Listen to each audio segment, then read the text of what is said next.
Because of Winn-Dixie, Chapter 2.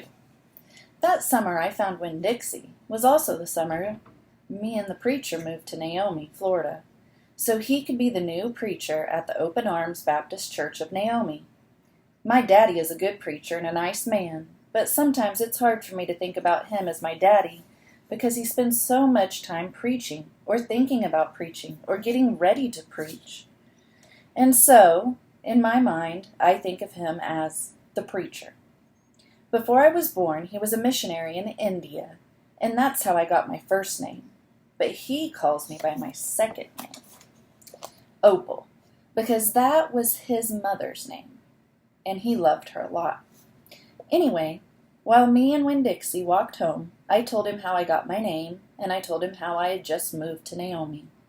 I also told him about the preacher and how he was a good man, even if he was too distracted with sermons and prayers and suffering people to go grocery shopping. But you know what? I told Winn-Dixie. You are a suffering dog, so maybe he'll take to you right away. Maybe he'll let me keep you. Winn-Dixie looked up at me and wagged his tail. He was kind of limping like something was wrong with one of his legs, and I have to admit, he stunk. He was an ugly dog, but already I loved him with all my heart.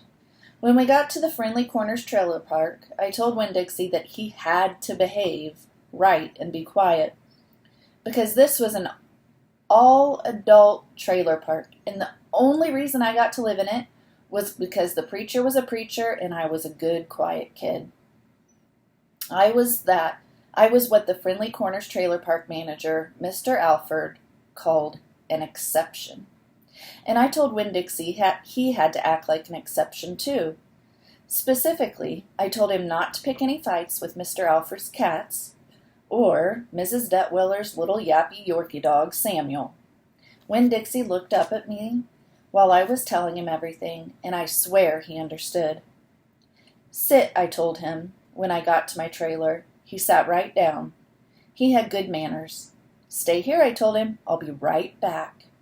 The preacher was sitting in the living room, working at a little fold-out table. He had papers spread all over around him, and he was rubbing his nose, which always meant he was thinking hard. Daddy, I said. He said back. Daddy, do you know how you always tell me that we should help those less fortunate than ourselves? He said. He rubbed his nose and looked around at his papers. Well, I said, I found a less fortunate at the grocery store.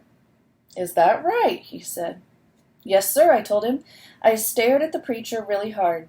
Sometimes he reminded me of a turtle hiding inside its shell in there thinking about the things and not ever sticking his head out into the world. Daddy, I was wondering, could this less fortunate, could he stay with us for a while? Finally, the preacher looked up at me. Opal? What are you talking about? I found a dog, I told him, and I want to keep him.